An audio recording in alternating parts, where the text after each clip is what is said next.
மீண்டும் பணி வழங்க கோரி நெல்லையில் பிச்சை எடுக்கும் போராட்டத்தில் ஈடுபட்ட மக்கள் நல பணியாளர்கள் 47 பேரை காவல்துறையினர் கைது செய்துள்ளனர்.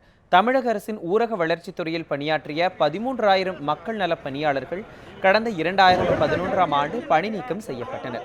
இதனை எதிர்த்து மக்கள் நல பணியாளர்கள் பல்வேறு கட்ட போராட்டங்களை நடத்தி வருகின்றனர்.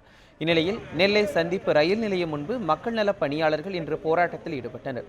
பணி நீக்கம் செய்யப்பட்ட விவகாரத்தில் உச்சநீதிமன்றத்தில் தொடர்ந்துள்ள மேல்முறையீட்டு வழக்கை தமிழக அரசு திரும்பப் பெற வேண்டும் என்பதனை வலியுறுத்தி பிச்சை எடுக்கும் போராட்டத்தில் அவர்கள் ஈடுபட்டனர். இதில் ஈடுபட்ட 12 பெண்கள் உட்பட 47 பேரை காவல்துறையினர் கைது செய்தனர். முதல் டெல்லி உச்சநீதிமன்றம் வரை எங்களுக்கு மீண்டும் பணி வழங்க கோரி உத்தரவிட்டும் கூட இன்று வரை எங்களுக்கு மீண்டும் பணி வழங்கப்படவில்லை.